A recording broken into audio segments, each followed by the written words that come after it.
सत्य वचन, अमर वचन, जीवित वचन, दिव्य वचन, सत्य वचन, अमर वचन, जीवित वचन। साई दा बामा बनी दा बामा बगा रे सा नि रे सा नि रे सा नि रे सा नि रे सा। दिव्य वचन, सत्य वचन, अमर वचन, जीवित वचन, दिव्य वचन, दिव्य वचन।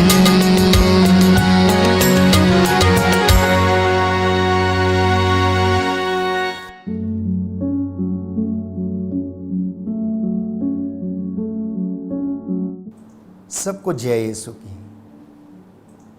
प्रियजनों, बाइबल हमें बताती है, निर्गमन ग्रंथ अध्याय 14 पद संख्या 14, डरो मत, धीर बने रहो और देखो किस प्रकार प्रभु आज तुम लोगों की रक्षा करेगा।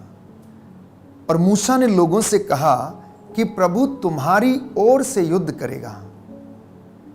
प्रियजनों, बाइबल हमें यह सांत्वना देती है और यह विश्वास की अपेक्षा हमसे करती है कि वो परमेश्वर जिसने इजराइलियों को मिस्र की गुलामी से आजाद किया, उन्हें मरुभूमि में चट्टान से पानी निकाल कर पिलाया, जब उन्हें भूख लगी तो आकाश से उनके लिए मन्ना बरसाया, जब फिलिस्तियों से वो लड़ने जा रहे थे, जब फिलिस्ती उनके ऊपर चढ़ाई करने आ रहे थे, तब उसने दाऊद को वो अभिषेक प्रदान किया।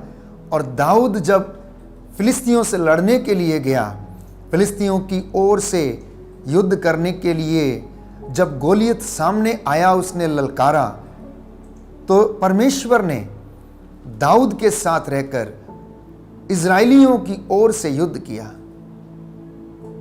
जब वे लोग योशुआ की अगुवाई में अमालेकियों से युद्ध लड़ रहे थे, तो मूसा अपने हाथों को उठाकर ईश्वर से प्रार्थना कर रहा था। और जब वो थक जाता था तो उसके भाई उसके हाथों के नीचे टेकनी लगा देते थे ताकि उसके हाथ नीचे ना गिरें। और मूसा के हाथ जब तक ऊपर रहते थे, इजरायली जीतते रहते थे, क्योंकि परमेश्वर उनका साथ देता था।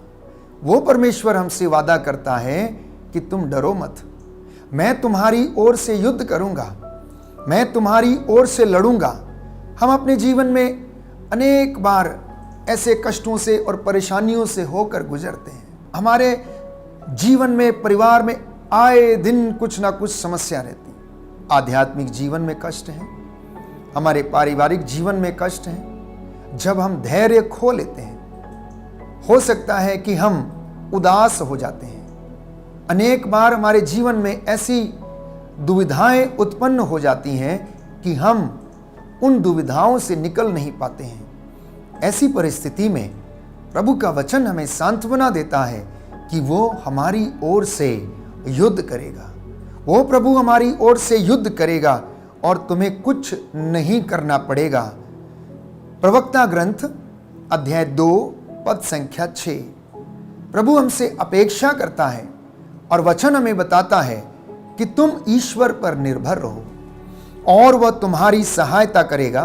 प्रभु के भरोसे सन्मार्ग पर आगे बढ़ते जाओ। तो अगर हम चाहते हैं कि परमेश्वर हमारी ओर से युद्ध करे, अगर हम चाहते हैं कि परमेश्वर हमारे घर को ब्लेस करे, हमारे जीवन को ब्लेस करे, व्यक्तिगत रूप से हमारे जीवन में शांति और चंगाई को प्रदान करे, तो मुझे और आपको ईश्वर के ऊपर निर्भर रहने की आवश्यकता है। प्रियजनों, अनेक बार हम अपने जीवन में अनुभव करते हैं कि हम ईश्वर पर निर्भर ना रहकर हम भौतिक चीजों पर निर्भर रहते हैं। कई बार हम अपनी धन और संपत्ति पर निर्भर रहते हैं। कभी कभी हम लोग सोचते हैं कि हमारा पैसा हमें सब कुछ दिला सकता है। प्रियजनों, पैसा हमारे जीवन में, धन हमारे जीवन में बहुत कुछ दिला सकता है, लेकिन ईश्वर की आशीष से शायद हम वंचित रह सकते हैं। तो ईश्वर की आशीष को प्राप्त करने के लिए ईश्वर की आशीष को पाने के लिए मुझे और आपको ईश्वर पर निर्भर रहने की आवश्यकता है। प्रभु आपको प्यार करता है। ये तो बाइबल इस बात को स्पष्ट करती है और यशायाह नबी के ग्रंथ में हम पढ़ते हैं कि तुम मेरी दृष्टि में मूल्यवान हो और महत्व रखते हो, मैं तुम्हें कभी नहीं छोड़ूंगा। तुम भले ही मुझे भूल सकते हो, तुम भले ही मुझे त्याग सकते हो, परंतु मैं तुम्हें त्यागूंगा नहीं, क्योंकि मैंने तेरी माँ के गर्भ में जब तू गढ़ा जा रहा था तेरी हड्डियों को बढ़ते हुए देखा। मैंने तुझे अपनी हथेली पर गढ़ा, मैंने तेरा नाम अपनी हथेली पर लिखा और तुझे सजाया और संवारा। मैं तुझे ऐसे एकत्र करता हूं, ऐसे तेरी रक्षा करता हूं जैसे एक मुर्गी अपने चूजों को अपने डहनों के नीचे एकत्र करती है। तो प्रियजनों, आज प्रभु आपसे ये वादा करता है, डरो मत, धैर्य रखो, धीरज रखो। और देखो, मूसा ने लोगों से कहा कि प्रभु तुम्हारी ओर से युद्ध करेगा। और जब हम ये वचन को सुनते हैं तो अनायास ही हमारे जीवन में ये उत्सुकता और ये प्रेम का हम अनुभव करते हैं कि वो परमेश्वर जो हमें बुलाता है, हमें सजाता है, हमें संवारता है, हमसे ये वादा करता है। हम लोग अनेक बार अपने कामों में, अपने घर में, अपने रोजमर्रा की जिंदगी में परेशानियों को जब सामना करते हैं तो हम विचलित हो जाते हैं, और जब हम विचलित हो जाते हैं तो हम परेशान होने लगते हैं। तो इन परिस्थितियों में जब हमारी परिस्थितियां कठिन होती हैं, विषम हो जाती हैं, तो ऐसे समय में प्रभु पर भरोसा रखने की आवश्यकता है, उस पर निर्भर रहने की आवश्यकता है। ठीक वैसे ही जैसे दाऊद गोलियत से जब लड़ने के लिए गया तो परमेश्वर पर निर्भर होके गया। उसे मालूम था कि ये विशाल और भीमकाय व्यक्ति उसको चाहे तो एक थप्पड़ में उसको उड़ा सकता था, लेकिन वो अपने सामर्थ्य से लड़ने नहीं गया, वो गोलियत से लड़ने के लिए गया परमेश्वर के सामर्थ्य से, और परमेश्वर ने उसे विजय दिलाई। तो ईश्वर ने आपके लिए योजनाएं बनाई हैं, इन योजनाओं के तहत वो आपको ब्लेस करता है। और अगर हम इन योजनाओं को समझते हैं तो मैं आपको विश्वास दिलाता हूं कि परमेश्वर मेरे और आपके भाग्य को पलट सकता है। परमेश्वर मेरे और आपके दुख को आनंद में बदल सकता है। परमेश्वर हमारी लड़ाई को अपनी लड़ाई बनाकर वो लड़ता है और शैतान से हमें विजय दिलाता है, क्योंकि उसके लिए कुछ भी असंभव नहीं है।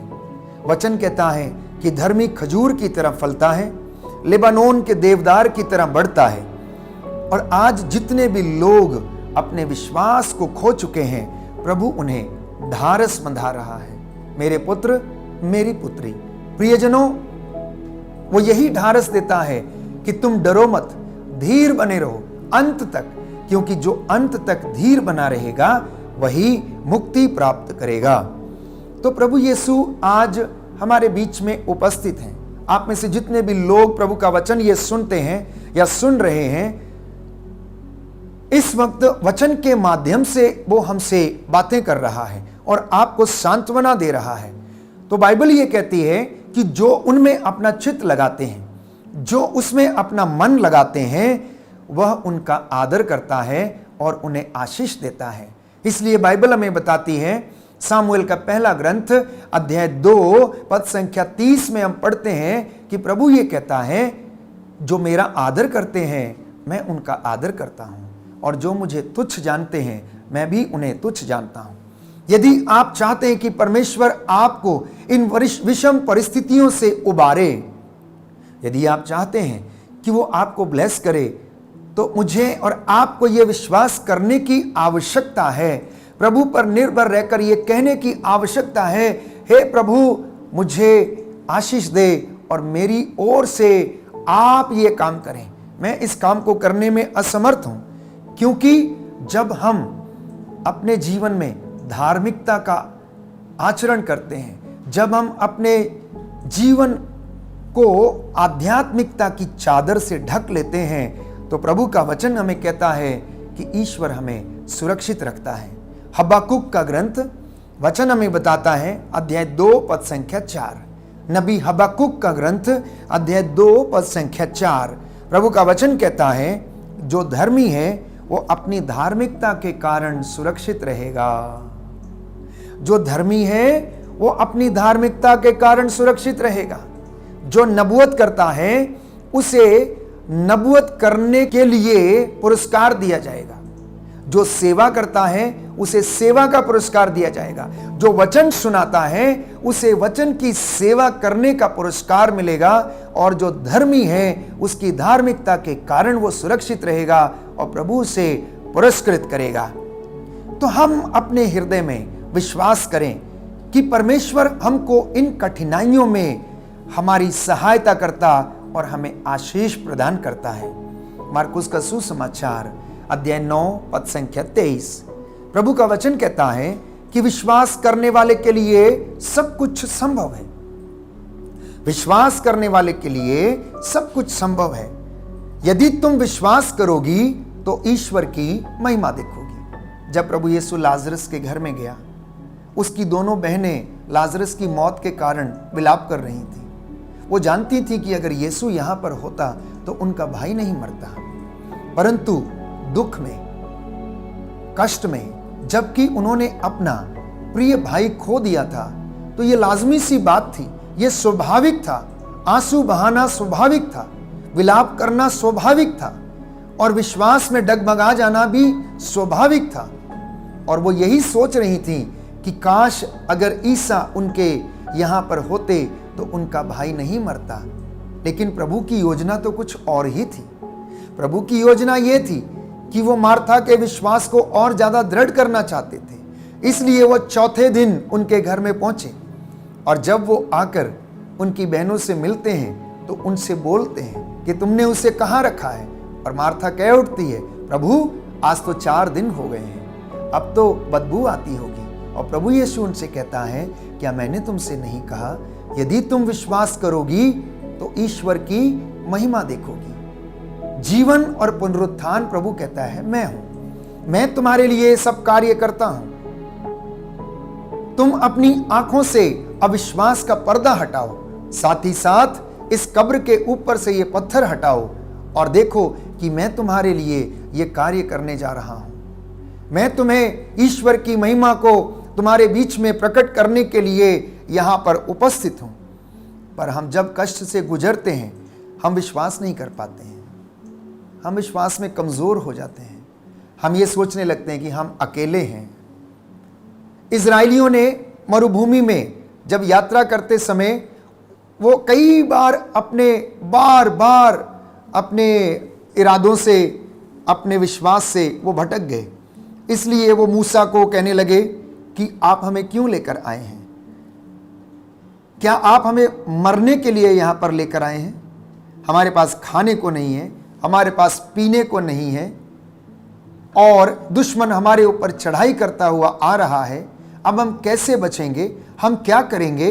ये उनकी साधारण सोच थी, ये उनकी इंसान की सोच थी, एक मानवीय सोच थी कि वे लोग अकेले हैं।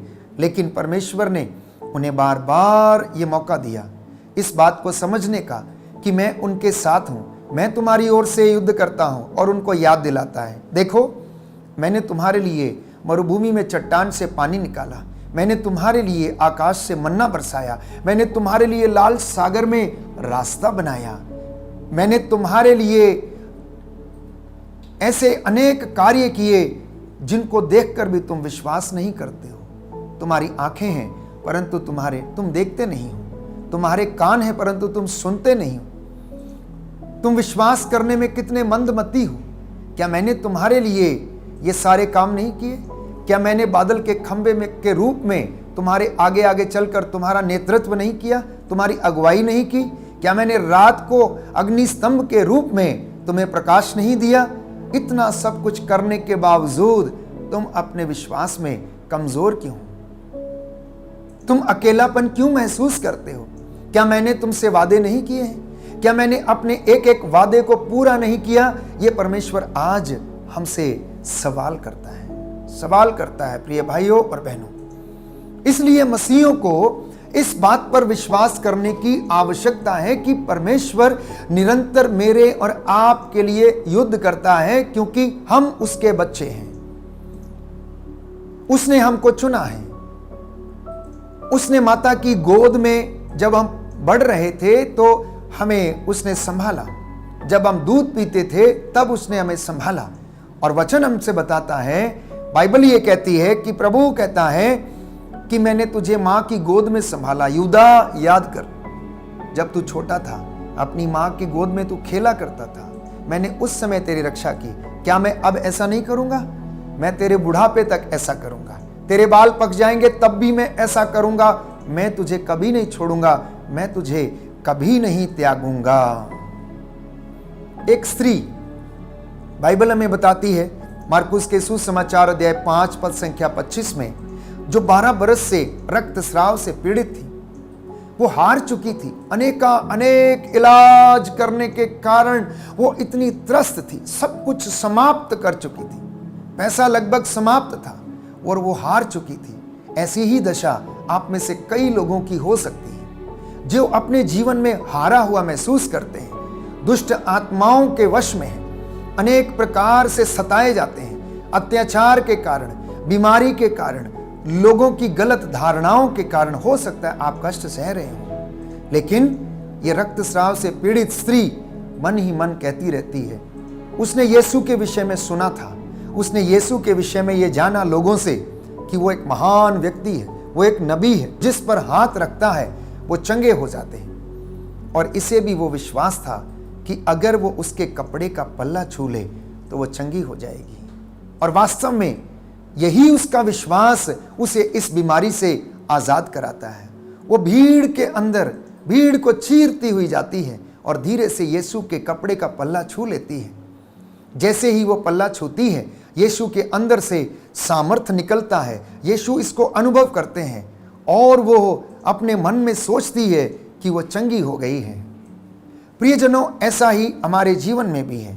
जब हमारी परिस्थितियां विषम होती हैं, जब हम कठिनाई से गुजरते हैं, जब हम अंधकार से गुजरते हैं, तो ऐसी परिस्थिति में मुझे और आपको यही कहने की आवश्यकता है कि यदि मैं प्रभु के कपड़े का पल्ला छू लूं, यदि मैं उसके वचन को अपने जीवन में आत्मसात कर लूं, यदि मैं उसके वचन पर भरोसा करूं, यदि मैं उसकी प्रतिज्ञाओं को याद करूं, यदि मैं उसके चिन्ह चमत्कारों को अपने जीवन में अनुभव करूं, तो मैं चंगी हो जाऊंगी और आत्मा मुझे सामर्थ्य प्रदान करेगा।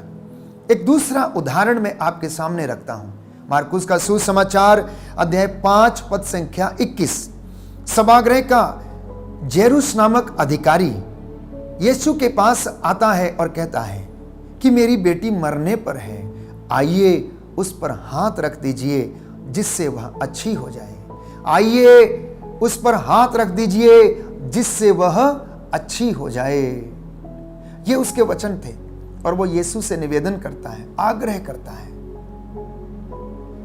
प्यारे भाइयों और बहनों, जरा सोचिए, क्या मैंने और आपने अपने जीवन में कभी इतनी दृढ़ता के साथ प्रभु से कहा कि प्रभु मेरे जीवन में इस चीज की कमी है, प्रभु मेरे जीवन में बेरोजगारी है, आइए और अपना हाथ रख दीजिए। प्रभु मुझे नौकरी नहीं मिलती है, प्रभु मैं 1 नंबर से या 2 नंबर से फेल हो जाता हूं, इंटरव्यू पास नहीं कर पाता हूं, आइए अपना हाथ मेरी फाइल पे, मेरे दफ्तर पे रख दीजिए। क्या आपने और मैंने कभी ऐसा महसूस किया कि जो अधिकारी हमारा इंटरव्यू लेता है, प्रभु को हम उस व्यक्ति को समर्पित करें, उस व्यक्ति को प्रभु के हाथों में हम समर्पित करें कि प्रभु आप इसका हाथ पकड़िए, आप उस दफ्तर में उस कुर्सी पर बैठकर आप न्याय करिए और एक वचन कह दीजिए और मैं चंगा हो जाऊंगा। आइए मुझ पर हाथ रख दीजिए, आइए मेरा बेटा बीमार है, प्रभु उस पर हाथ रख दीजिए। इस विश्वास की अपेक्षा प्रभु हमसे करता है और जब ये विश्वास पूरा हो जाता है और हम विश्वास करते हैं तो वो हमारी ओर से लड़ता है, वो हमारी ओर से काम करता है। अब मूसा के जीवन में देखिए, पुरानी व्यवस्था बार बार इस बात का जिक्र करती है कि मूसा जो प्रभु से ये कहता है मैं इस लायक नहीं हूं, मैं तो कमजोर व्यक्ति हूं, मैं तो बोल भी नहीं सकता, मैं कैसे जाऊंगा। प्रभु ये कहता है तुम जाओगे और तुम जाकर बस तुम खड़े रहना, बाकी का काम मैं करूंगा। तुम बोल नहीं सकते हो, तुम्हारा भाई हारून तुम्हारे साथ जाएगा और वो बोलेगा। और मूसा उस आज्ञा का पालन करता है। मूसा अपने आप में एक साधारण व्यक्ति था, लेकिन परमेश्वर ने उसके द्वारा ऐसे असाधारण काम कर डाले जिनको मैं और आप समझ नहीं सकते। वो हमारी सोच से परे हैं, क्योंकि इजराइलियों के लिए मूसा नहीं, परमेश्वर युद्ध कर रहा था। इजराइलियों के लिए परमेश्वर बार बार उनके लिए युद्ध करता था। तो प्रभु ये कहता है, मैं तुम्हारा शोक आनंद में बदल दूंगा। आज जो कष्ट में है, जो पीड़ा में है, जो हारे हुए हैं, जो निराश हैं, जिनको ऐसा लगता है कि सब कुछ बर्बाद हो चुका है, प्रभु ये कहता है, दुखी ना हो, मैं तेरा शोक आनंद में बदल दूंगा। बस एक बात की अपेक्षा प्रभु करता है कि तू मुझ पर रह, मुझ पर निर्भर रह, मुझ में विश्वास कर, उस पिता में विश्वास कर जिसने मुझे भेजा है। मैंने जो कुछ उससे सुना वो मैं तुमको बताता हूं। मैंने एक भी बात अपनी ओर से नहीं कही, जो मुझे पिता ने कहा वो मैंने आपसे कहा है। लेकिन हम विश्वास में कमजोर हो जाते हैं। जब हमारे जीवन में कष्ट आते हैं तो हम निराश हो जाते हैं। अब यीशु के चेलों के विषय में बाइबल हमें बताती है कि वो दिन रात यीशु के साथ रहते थे और यीशु के साथ रहने के बावजूद वो विश्वास में कमजोर थे। एक दिन जब वे लोग समुद्र में नाव खे रहे थे, तो वहां पर अचानक झंझावत उठा। यीशु उनके साथ था, वो उनके साथ था, लेकिन ये लोग विश्वास करने में मंदमती थे।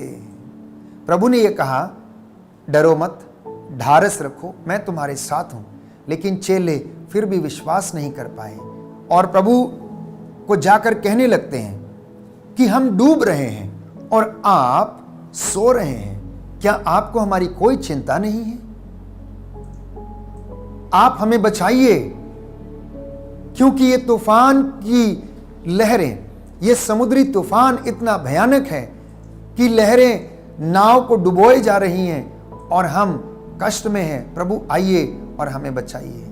प्रभु आते हैं और समुद्र को शांत करते हैं। वायु उनका कहना मानती है और थम जाती है। चेले प्रियजनों असमंजस में पड़ जाते हैं कि आखिर ये व्यक्ति है कौन जिसकी आज्ञा वायु और समुद्र भी मानते हैं। यदि मैं और आप अपने जीवन में इस बात को अनुभव करते हैं कि प्रभु हमारे साथ है, तो एक बार आप प्रभु से कहना कि प्रभु मैं नहीं कर सकता हूं, आप कर सकते हैं। आपके लिए कुछ भी असंभव नहीं है। जैसे आप मूसा के साथ रहकर इजरायलियों के लिए युद्ध करते थे, वैसे ही आप मेरे परिवार में मेरे साथ रहकर मेरी ओर से आप कार्य करें।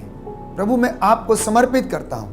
यीशु जिंदा है प्यारे भाई और बहनों, आपको यह विश्वास करना चाहिए। और जिंदा व्यक्ति ही चमत्कार कर सकता है, मरा हुआ विश्व चमत्कार नहीं कर सकता है। इसलिए बार बार प्रभु का वचन हमसे कहता है कि मुझे और आपको प्रभु पर विश्वास करने की आवश्यकता है।